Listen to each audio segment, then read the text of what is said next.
الحمد لله نحمده ونستعينه ونستغفره ونعوذ بالله من شرور أنفسنا ومن سيئات أعمالنا من يهده الله فلا مضل له ومن يضلل فلا هادي له أشهد أن لا إله إلا الله وحده لا شريك له وأشهد أن محمدا عبده ورسوله أما بعد. So Ikhwan, we'll continue inshallah ta'ala with the following point. And it was meant to be that I read from 2 points tonight after Isha, but I'll suffice with one because the ta'liq upon this, commentary upon this this next point is a bit lengthy. So we'll just do this one and then we'll follow up with remembering Allah, dhikrullah. We'll follow up with this or with that next point ba'da salat al-fajr inshallah ta'ala. That's ahsan, so we won't keep our brothers and sisters asleep. So we'll do this one point bi'idhnillahi ta'ala and we'll follow up that the next point after Salat al-Fajr bi'idhnillahi ta'ala. So this next point, Ikhwan, is he speaks about rahimahullahu ta'ala occupying oneself with the present. So he says rahimahullahu ta'ala وَمِمَّا يَدْفَعُ بِهِ الْهَمْ وَالْقَلَقِ اجتماع الفكر كله على اهتمام بعمل اليوم الحاضر وقطعه عن الاهتمام في الوقت المستقبل وعن الحزن على الوقت الماضي. ولهذا استعاذ النبي صلى الله عليه وسلم من الهم والحزن والحزن.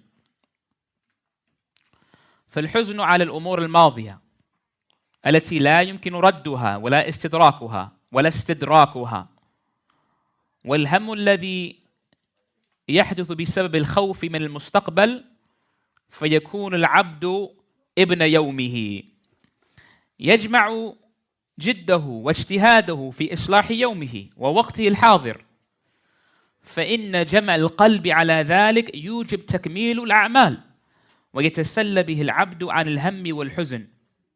والنبي صلى الله عليه وسلم إذا دعا بدعاء أو أرشد أمته إلى دعاء فهو يحث مع الاستعانة بالله والطمع في فضله على الجد والاجتهاد في التحقق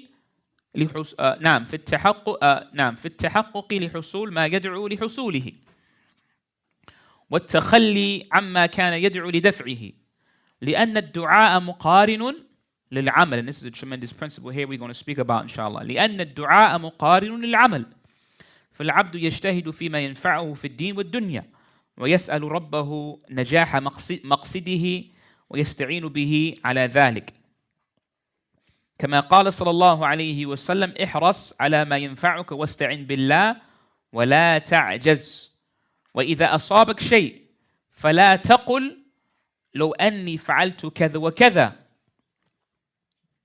ولكن قل قدر الله وما شاء فعل فإن لو تفتح عمل الشيطان.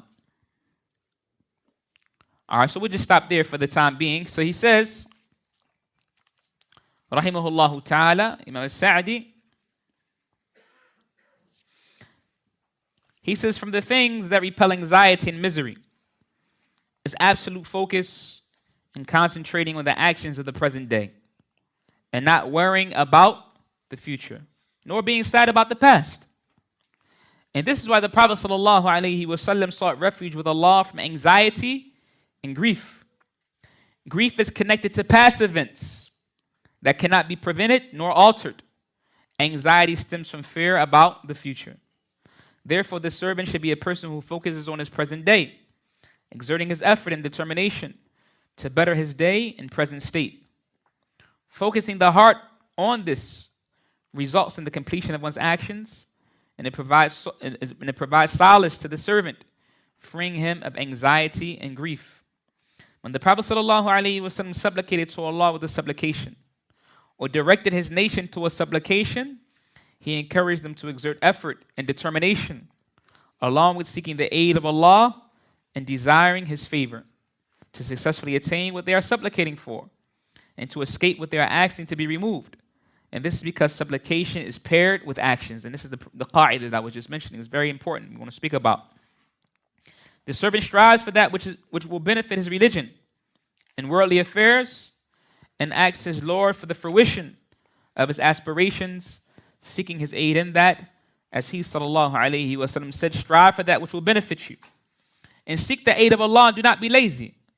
If something afflicts you, then do not say, if I'd have only done such and such, then such and such would have happened. Rather say, قَدَّرَ اللَّهُ وَمَا شَاءَ فَعَلَ. This is the decree of Allah. He does what He wills. And if, or as if, opens an entrance for the devil's work. So he sallallahu alayhi wa sallam combined the command to strive for beneficial things in all circumstances, to seek the aid of Allah, and to not surrender to laziness, which is harmful idleness, with acceptance of past occurrences and acknowledgement of Allah's divine decree and preordainment. Sheikh Abdul Razak al-Abbad, Hafidhahullah Ta'ala, says, so here's another means. He said, here's a mas'ala muhimma. So here's an important matter as it relates to banishing stress and anxiety. He says stress and anxiety, it stems from waridat, thoughts and perceptions that come upon the heart that causes the heart pain and grief. And these are either thoughts of what occurred in the past. فَيَسْتَحْضِرُهَا. A person remembers them. Or a person thinks of them, and this causes him or her pain and sadness when thinking about those past events. Or is it that a person thinks about al-umur al-mustaqbala, future matters, right? And thinks that, and things that he expects to come later. And these matters likewise cause him or cause her pain and anxiety, thinking about these matters that they expect to come in the future. So what does the Sunnah come with, ya ikhwan? The Sunnah has come with seeking refuge from both of these matters, which is what? Al-ham and al-huzn. Al-ham and al-huzn. And that's why we'll find a lot of ad'iyah where the Prophet sallallahu alaihi wasallam, he sought refuge from al-ham and al-huzn. So what's the difference? So al-huzn تتعلق بالماضي. Huzn, which we would term as grief or sadness, it relates to the past. Things that happened in the past. Right? Thoughts that come up upon the heart relating to what happened in the past. A person may think about these matters and become sad.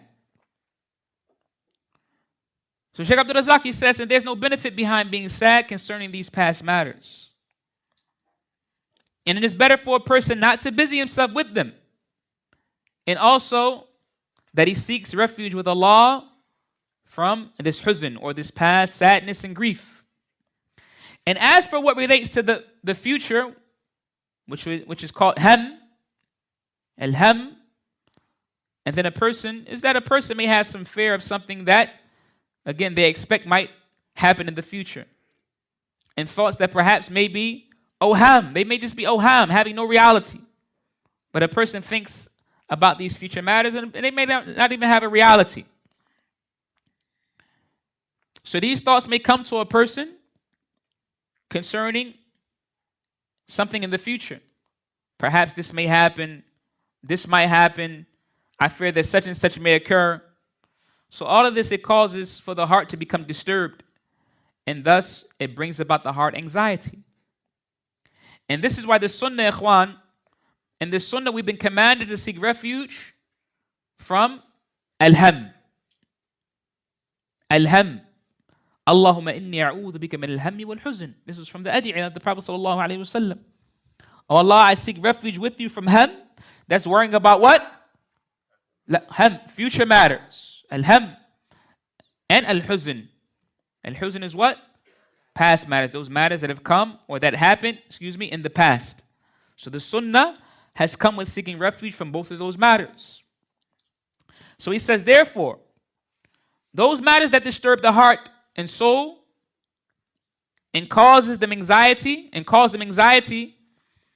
is normally things that relate to the past or fearful things that a person perceives that may occur in the future. So what does the servant do? The servant doesn't busy himself with either one of them. And he doesn't allow those matters to disturb him. And also he seeks refuge with Allah from these two matters, from al-ham and al-huzn, just like it comes in the dua that we just mentioned. And he says, look at what Imam As-Sa'di said. He said, and look at the phrase that he used. He said that a person should be ibnu yawmihi. That a person should be what? Ibnu yawmihi. Meaning what? In other words, that a person be a man who focuses on the present. Or she be a woman who focuses on her present. He said, why? Because the past is gone. With the good that it entailed or with the evil. It's finished, it's done. In kana khayran, fahmidillah. If good had taken place, then thank Allah. When kana khata'an or taqsiran, fastaghfirullah. And if some type of sin or shortcoming had taken place in the past, then you seek Allah's forgiveness from it. So that's as it relates to the past. As for the mustaqbal, then you don't know what's decreed to occur, he said. He said, just as Ibn Umar, he said, radiyallahu anhu, he said, لا تدري ماذا يكون اسمك غدا. He said, you do not know what your name will be tomorrow, meaning what? You don't know if you'll be from the living or the dead tomorrow, where a person says, oh, that was fulan rahimahullah, or that was fulan rahimahullah. We don't know that. We don't have no control of what happens in the mustaqbal. And Allah subhanahu wa ta'ala said in his book, وَمَا تَدْرِي نَفْسٌ مَاذَا تَكْسِبُ غَدًا وَمَا تَدْرِي نَفْسٌ بِأَيِّ أَرْضٍ تَمُوتُ. And no soul knows what it will earn tomorrow. And no soul knows in which land it will die. Surely Allah is all-knowing, well-acquainted with all things. Surah Al-Luqman, ayat 34. He says, so again, none of us knows what tomorrow holds and what will occur in it. He said, so why busy ourselves لماذا نشغل أنفسنا بالهموم, with the stress that relates to the future? So he said, as Imam As-Sa'di said, فَلْيَكُونْ إِبْنِ يَوْمِهِ. So be the man of the present day and busy yourself with what concerns you in your present day. Not grieving over the past, not having worry about the future. He says if a person busies himself with what may or may not occur in the future, then this likewise may be a cause which hinders him from properly executing his duties of the day and to better his present state. He says, so a person should always remind himself or herself to be ibnu yawmihi, to be a person focused on their present day. So this is from those cures, ikhwan, that a person uses in order to, free himself from. That would aid the servant in completion of his duties and his needs. And it will likewise provide solace to the servant, and it will free him from thinking about past sadness or future grief. Imam Sa'di said, when the Prophet ﷺ supplicated to Allah with a supplication, or directed his nation to a supplication, with this he is encouraging them to exert effort and determination, along with seeking the aid of Allah and desiring his favor, to successfully attain what they are supplicating for and to escape what they are asking to be removed. This is because supplication is paired with actions, right? And this is a qa'ida azima. So that supplication, when you supplicate, asking Allah subhanahu wa ta'ala or seeking refuge with Allah subhanahu wa ta'ala from past sadness and future grief, it's just not supplicating, right? But it's an amal that's paired with that. It's an action that's paired with supplications. So again, when the Prophet ﷺ supplicated to Allah with a supplication, or directed his nation to a supplication, and this is in the book, ikhwan, right? This is there on What page is it? Page 17. So highlight that. Or put that in brackets. When the Prophet ﷺ supplicated to Allah with a supplication, or directed his nation to a supplication, and with this he's encouraging them to exert effort and determination, along with seeking the aid of Allah and desiring his favor, to successfully obtain what they are supplicating for, and to escape what they are asking to be removed. And this is because supplication is paired with actions. He says, Sheikh Abdul Razak al-Abbas says, هذه فائدة ثمينة جدا من أنفس الفوائد في باب الأدعية. He said, this benefit mentioned by the Sheikh here is priceless. And it's from the most beneficial that you'll find as it relates to the subject of making dua, supplicating to Allah subhanahu wa ta'ala. And he said, many people, they fall negligent of this. He said, so dua is al-isti'ana billah, seeking aid with Allah subhanahu wa ta'ala. A person supplicates to Allah, but what also is requested from a person along with this supplication is to put forth the means for the dua to be answered. To put forth the means for the dua to be answered. He said, and this is a qa'idah when we speak about supplications in general. So Sheikh Abdul Razak al-Abbas, he gives an example. He said when the Prophet ﷺ was salam out from the Fajr prayer, from the supplications he would say was Allahumma inni as'aluka ilman nafi'an. What else? Wa rizqan tayyiban and wa amalan mutaqabbalan. Naam, we know the dua. Oh Allah, I ask you for beneficial knowledge, a goodly provision, and accepted deeds. So this is for an example. Sheikh Abdul Razak says, so if a person prays Fajr and supplicates with this dua, but then he goes home, he grabs his pillow, and he goes and sleeps to Dhuhr. He said, would ilm al-nafi', would it come to him while he's laying on his pillow? Would it just then descend down upon him? La. He said, or does it take mujahada, musabara, mukabada, or does it take striving and patience and exerting effort, even in attaining your rizq? He said, knowledge is only attained, as the Prophet ﷺ said, by ta'allum, by gradual learning. This is how knowledge is attained. And he said, and you can say this regarding all of the ad'iyah. You can say this regarding all of the supplications. عندما يدعو الإنسان بدعاء يأخذ بالأسباب التي ينال بها هذا المطلوب. When a person supplicates with the supplication, then he also takes the means by which that thing is attained. Again, when a person supplicates with the supplication, he also takes the means by which that thing is attained. Again, and we look at what Sa'idi said, right? Ad-du'a muqarin lil-amal. Supplication is paired with what? With action. So take this as a qa'idah, ikhwan. Imam Sa'id, he gave us. Sheikh Abdul Razak, he said because the Islamic legislation has come with what?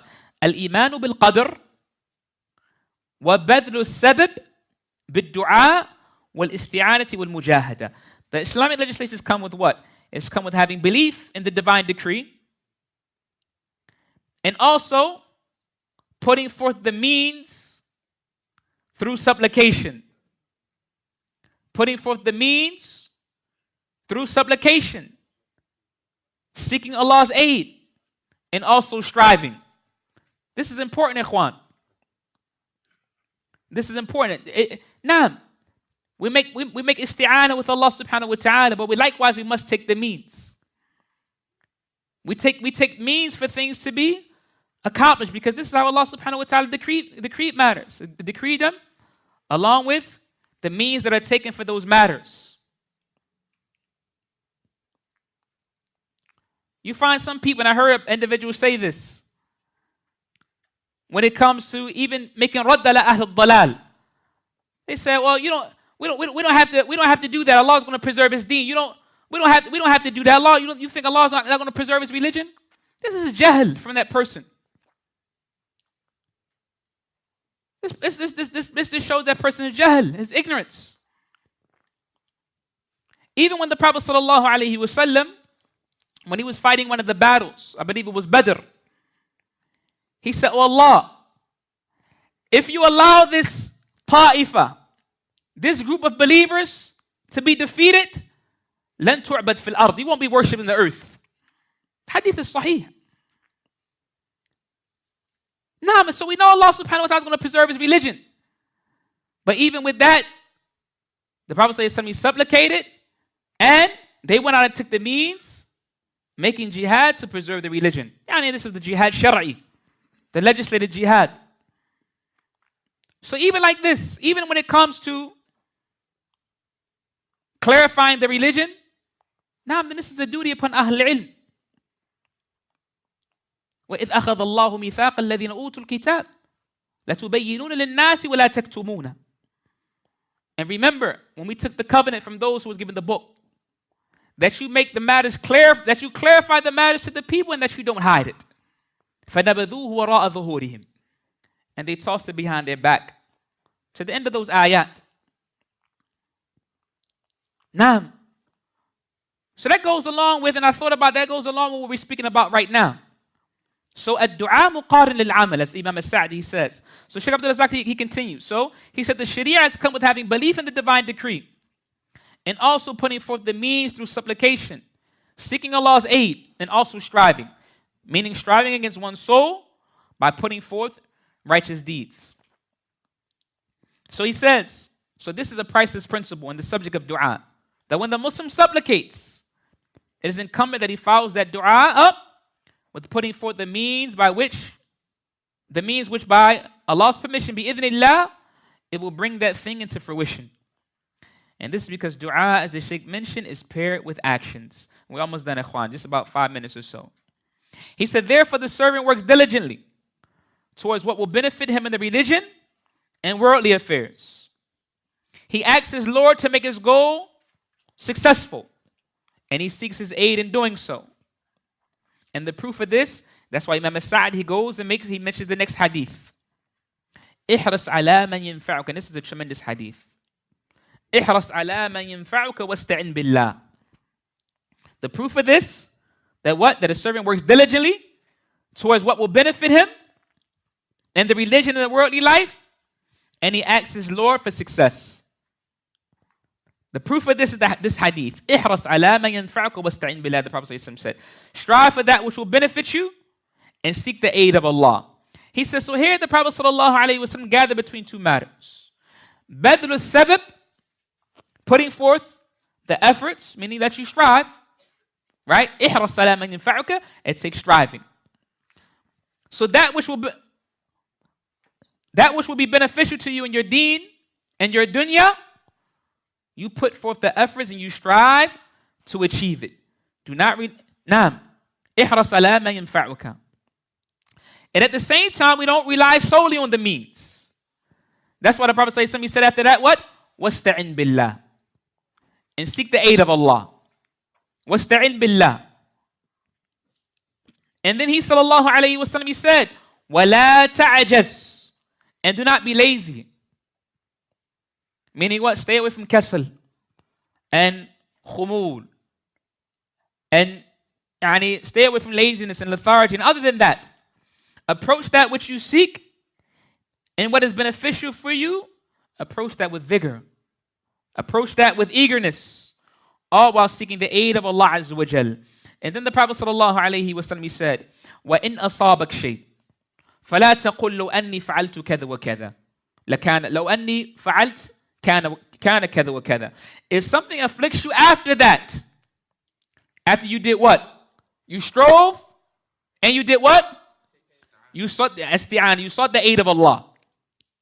Alright? You took the asbab, you sought the aid of Allah Azza wa Jal. And again, it shows the beauty of Islam, ikhwan.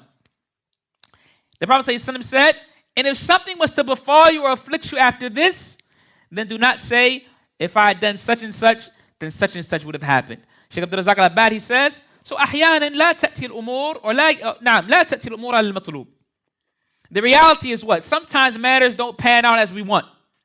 Right? That's the reality of things. A person may go out seeking a maslaha sahiha, nafi'a mufida. Seeking a matter which is beneficial. Then he encounters or she encounters a matter that Allah decreed, which stops them or blocks them or cuts them off from that thing that they desire to accomplish.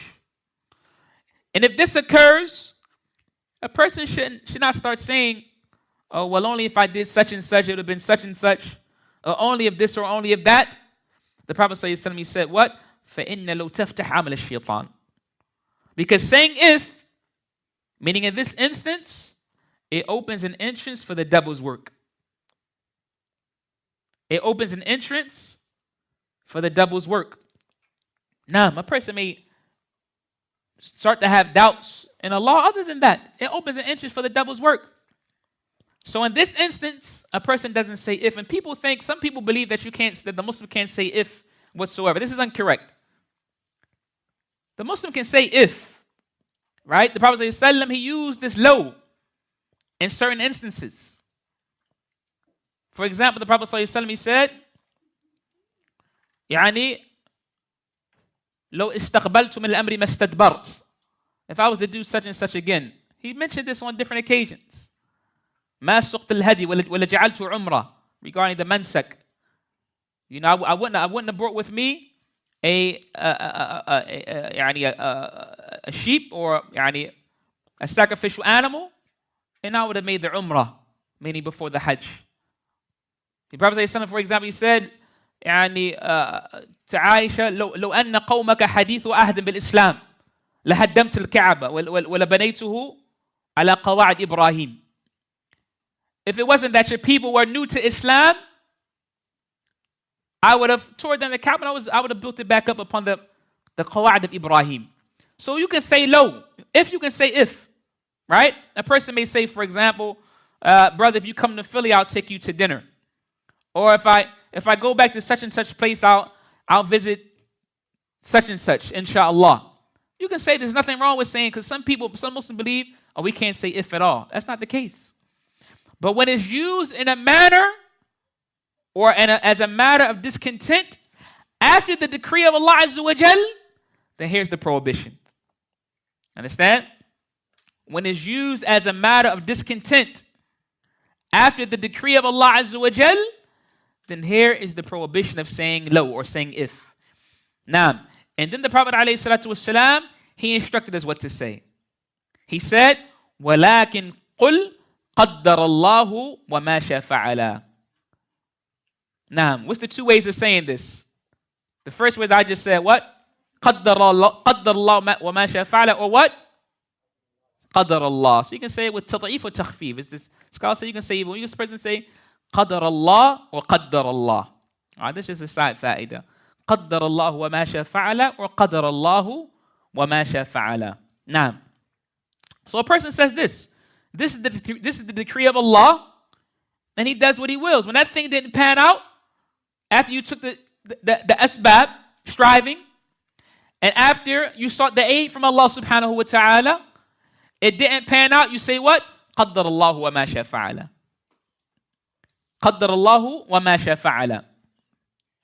So Sheikh Abdul Razak al-Abbad, he says, so this hadith, it gathers between diligently seeking after what is beneficial while seeking the aid of Allah. Diligently seeking after what is beneficial while seeking the aid of Allah, and between submitting to affairs that have already been decreed. And he said, and this is similar to what is come in the hadith regarding the dua of grief and sadness. In that dua, the Prophet ﷺ said, مَاضٍ فِيَّ حُكْمُكَ مَاضٍ فِيَّ حُكْمُكَ عَدْلٌ فِيَّ قَضَاؤُكَ. Your judgment concerning me has surely been decreed. Naam, and your judgment concerning me is just. This is from the dua of Hammul Huzn that the Prophet ﷺ taught us to say. And that's a tremendous dua. The scholars say happiness and banishing grief and sadness is based upon 4 principles that comes in that hadith. But this is one of them. From those is belief in the decree of Allah subhanahu wa ta'ala and submitting to it. Allahumma ana abduk, wabnu abdik, wabni abatik. ناصيتي في يدك ماض في حكمك عدل في قضاؤك أسألك بكل اسم هو لك سميت به نفسك وأنزلت بكتابك وعلمت أحد من خلق, to the end of the dua. So مَاضٍ فِي حُكْمُكَ, your judgment concerning me has surely been decreed. And your judgment concerning me is just. So the judgment and decree of Allah subhanahu wa ta'ala, Ikhwan, Sheikh Abdul Razak says, مَا عَنْهَا مَحِيص. It's inescapable. And it cannot be turned back.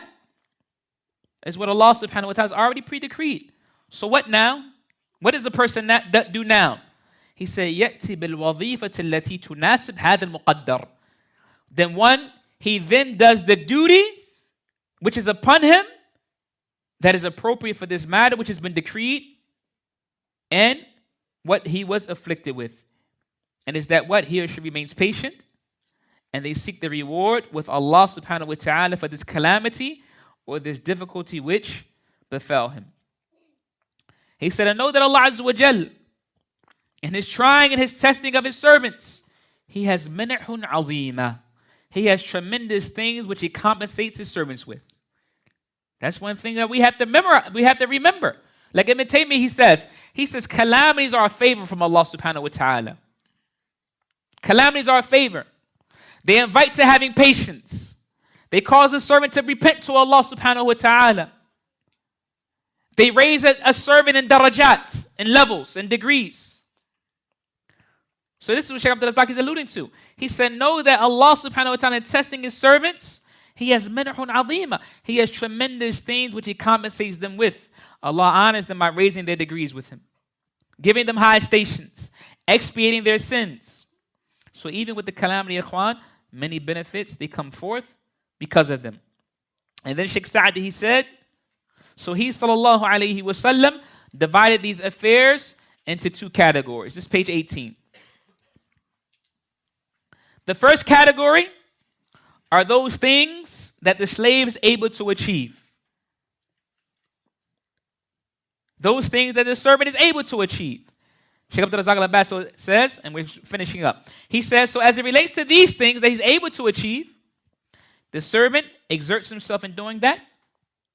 He puts forth the effort and strives to attain what he's able to attain and to repel whatever he's able to repel and lessen what he's able to lessen.